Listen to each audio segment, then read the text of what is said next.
నేనండి మీ కొండదర్రాజు. ఎలాగున్నారండి? బాగున్నారా? నేనైతే ఇక్కడ చాలా అంటే చాలా బాగున్నానండి. మీరు కూడా బాగుంటారని మనస్ఫూర్తిగా కోరుకున్నాను. ఒకసారి మీరు చూడండి, ఇక్కడ బీరకాయ పాదులు అలాగే సొరకాయ పాదులు అనే రెండు కలిసి ఇలాగ మంచి ఫార్మింగ్ అనేది చేశారండి. కాకపోతే ఈ గాలి వల్ల మొత్తం పందిరంతా పడిపోయిందండి, చల్లా చెదిరి అయిపోయింది. ఒకసారి మీరు చూడండి. అలాగే ఇక్కడ మంచి సొరకాయ అన్నది ఉంది కదండి, అలాగే ఇక్కడ బీరకాయ కూడా ఎండిపోయింది అన్నది ఉంది. ఇలాగ ఎండిపోయింది ఎందుకు ఎండిస్తారంటే రైతులు అన్నది లోపల విత్తనాలు ఉంటాయండి. ఒకసారి మీరు చూడండి, చూస్తున్నారు కదా, లోపల ఈ బీరకాయ విత్తనాలు ఉంటాయండి. విత్తనాల కోసమే కాకుండా ఈ లోపల అన్నది ఒక పీచ్ అన్నది వస్తుందండి. ఆ పీచ్ తోటి గిన్నెలు అలాగే మన ఒంటికి ఇలా పాముకొచ్చండి, చాలా బాగుంటది. ఇప్పుడు మనం తీసి చూపిద్దామండి, ఆ లోపల పీచ్ ఎలా ఉంటుందో మీకు చూపిస్తాను. ఇప్పుడు ఈ బీరకాయని ఓపెన్ చేసి చూద్దామండి, లోపల విత్తనాలు ఎలా ఉన్నాయో అలాగే లోపల ఈ పీచ్ పదార్థం ఎలా ఉందో మీకు చూపిస్తానండి.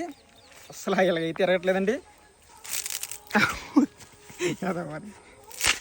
ఓకే, మీరు చూస్తున్నారు కదండి, లోపల విత్తనాలు అన్నీ ఉన్నాయండి. ఇది చూడొచ్చు. ఇవే విత్తనాలు మళ్ళీ మనం వ్యవసాయం చేయొచ్చండి. విత్తనాలతో ఉన్నది చూస్తున్నారు కదా, లోపల ఇవన్నీ బీరకాయ విత్తనాలండి. సరే మీరు చూడండి, ఈ లోపల ఈ పీచు పదార్థం ఉంది కదండి, ఇది ఒక స్క్రబ్బర్ లాగా మనకు ఉపయోగపడుతుందండి. మనకి ఒళ్ళు రుద్దుకోవడానికి అలాగే కొండలై తోముకోవడానికి చాలా బాగా ఉపయోగపడుతుందండి ఈ పీచ్ అన్నది.